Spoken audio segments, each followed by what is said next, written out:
In the last number of years, higher education has been challenged. I mean, we've been financially challenged. We've been politically challenged. We're being held accountable for the product we're delivering. Higher education is being asked to show what it can actually deliver. Higher education has to become more entrepreneurial, more agile, more proactive than it's ever been. The inertia model that said, I'm in higher education and the university is going to be there tomorrow and I will always have a job, that inertia model has to be replaced by a proactive, agile, entrepreneurial model. And that requires a new type of leadership.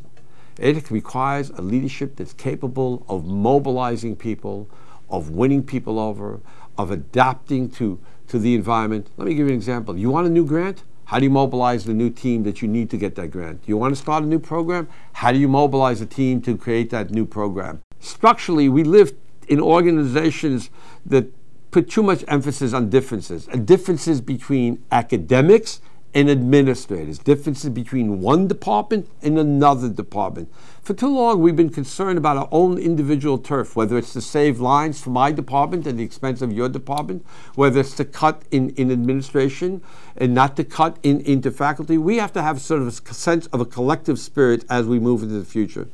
That means we have to have leaders who can take a vision and make sure that that vision is owned by everyone. I'm talking about leadership across the organization. So I think it's very, very important to make sure that we see leadership in higher education as leadership with a small L, not simply the leadership that sits in the president's office or in the provost's offices, but leaders throughout the organization. And one of the challenges going to be for higher education is to find those leaders, those with high potentials, and train them with the skills they need. The leadership in higher education has to take the best from the old and bring it from the new. It has to respect the traditions that we have in higher education. It has to understand our educational mission. It has to understand our commitment to quality and our commitment to issues like academic freedom. At the same time, it has to have the ability to mobilize people and get people to operate together. It's got to be pragmatic. It's got to understand that certain things we can no longer afford to do and other things we must do. It has to have the ability to really win people over. And that is a very critical skill. It has to have the ability to get people to operate as teams, to get people to cooperate, to be able to work across sections and across turf. We have to have a leadership that has some really genuine micro skills.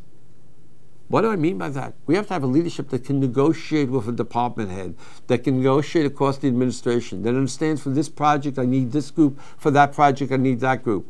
We also have to have a leadership that understands what it means to motivate people, what it means to win people over and get them committed to a project.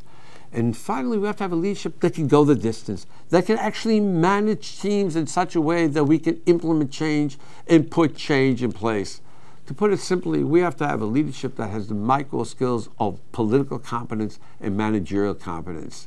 We have to have a leadership that's willing to roll up its sleeves and really work with others to get things done.